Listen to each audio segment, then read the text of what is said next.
حدیث میں آتا ہے، اور یہ مشکات شریف میں بھی حدیث ہے، مسند احمد ابن حنبل کے حوالے سے اور جامع ترمذی کے حوالے سے، حضور فرماتے ہیں، حارث اشعری رضی اللہ تعالیٰ عنہ اس کے راوی ہے، انی آمرکم بخمس، مسلمانوں میں تمہیں 5 باتوں کا حکم دے رہا ہوں، اللہ امرنی بہن، ایک روایت میں یہ اضافی الفاظ ہے، اللہ نے مجھے حکم دیا ہے ان کا، اپنی طرف سے نہیں دے رہا، حالانکہ حضور کو اختیار تھا آپ اپنی طرف سے بھی حکم دے سکتے۔ وہ 5 باتیں کیا ہیں؟ بالجماعت والسمع والطاعت والہجرت والجہاد فی سبیل اللہ۔ کتنا بڑا مجموعہ اس وقت یہاں ہے، کیا میں پوچھ سکتا ہوں کتنے لوگوں نے یہ حدیث سنی ہے آج سے پہلے؟ ذرا ہاتھ اٹھائیں، کیا وجہ؟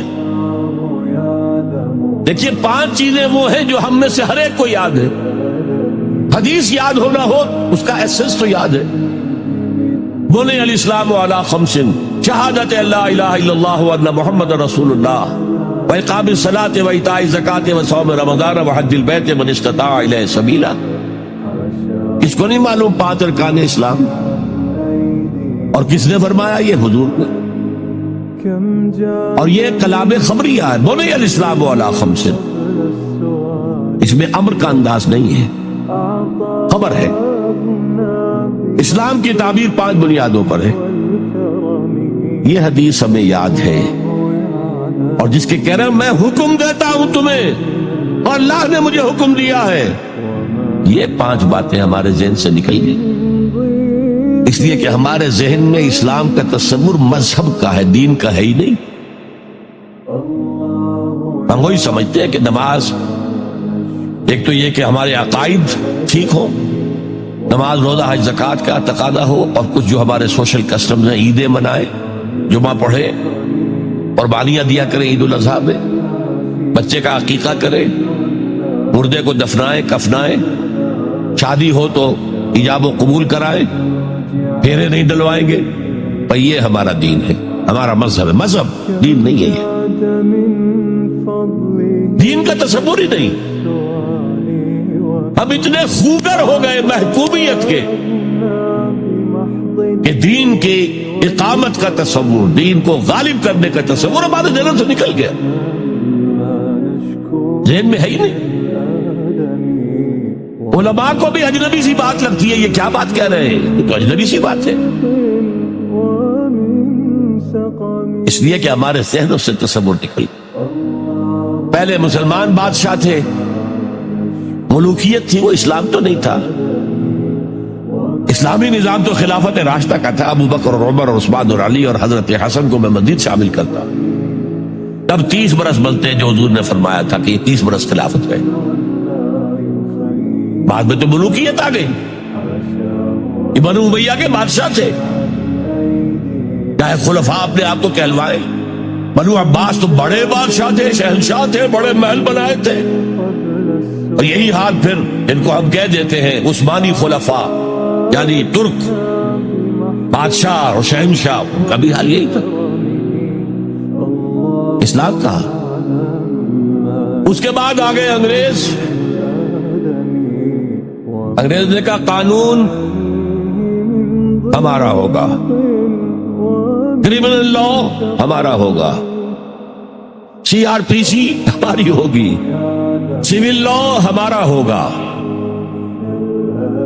نظام ہمارا ہوگا، ہاں نماز پڑھ سکتے ہو، روزہ رکھ سکتے ہو، ہمیں کوئی تمہارے مذہب سے کوئی دشمنی نہیں، بلکہ انگریز نے تو بڑی رعایت کی تھی، اس نے کہا تھا تم اپنے فیملی لاز بھی اپنی مرضی سے جیسے چاہو طے کرو۔ آج مسلمان ممالک میں سے بھی اکثر نے اپنے فیملی لاز چھوڑ کر یورپ کے فیملی لاز اختیار کر دی، اور پہلی مرتبہ یہ کام کیا تھا ترک نے،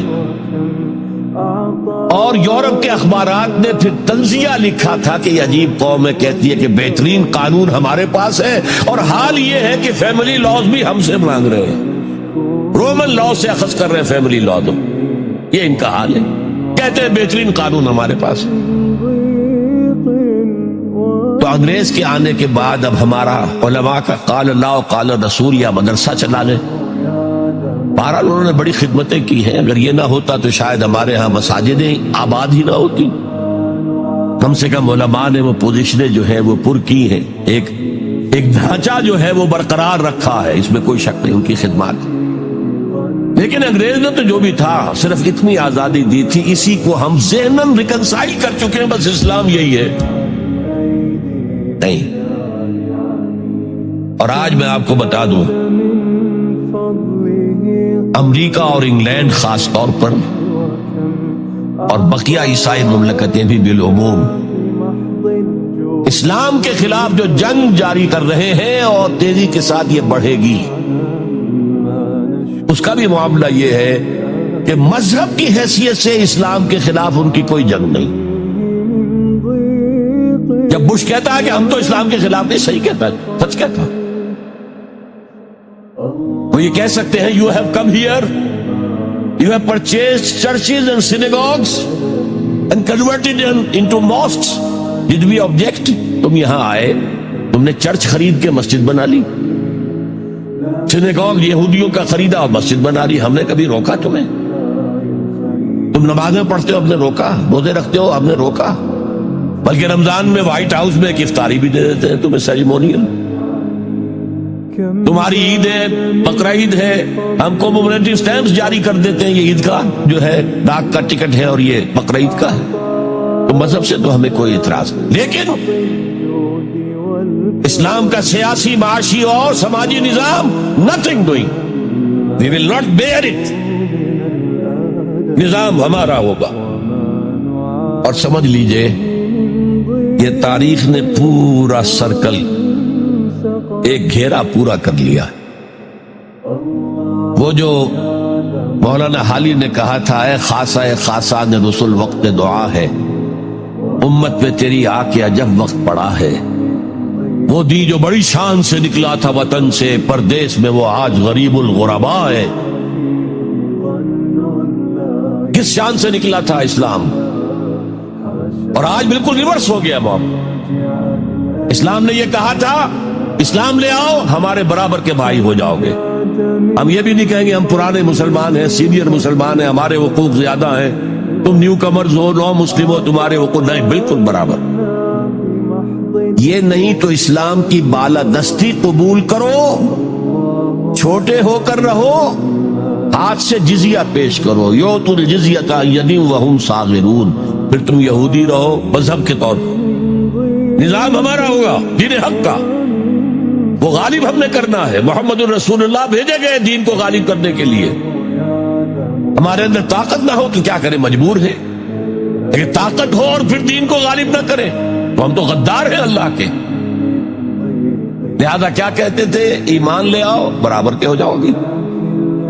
نہیں تو رہو تم عیسائی رہو, یہودی رہو, مجوسی رہو. ابھی شروع میں ان تین سے ہی معاملہ چلا, لیکن اسلام کی بالادستی نظام ہمارا ہوگا, باقی تم نیچے رہو. اور اگر یہ بھی منظور نہیں تو آؤ, تلوار ہمارے اور تمہارے درمیان فیصلہ کرے گی. یہی بات تھی کہ نہیں؟ آج وہی بش کہہ رہا, نظام ہمارا ہوگا, اس نظام کے نیچے تم رہو, مسلمان رہو, ہندو رہو, عیسائی رہو, کچھ رہو. یہ بالکل برعکس کیفیت ہو. تو آج کا مسلمان جو ہے ان چیزوں سے اس لیے ذہناً غافل ہے کہ حضور کی اتنی تاکیدی حدیث, انی آمرکم بخمس اللہ امرنی بہن بالجماعت والسمع والطاعت والہجرت والجہاد فی سبیل اللہ, کبھی منبر سے نہ سنائی گئی, نہ کبھی سنی گئی. اس لیے کہ یہ اس عمل کا نام ہے جو دین کو قائم کرنے کے لیے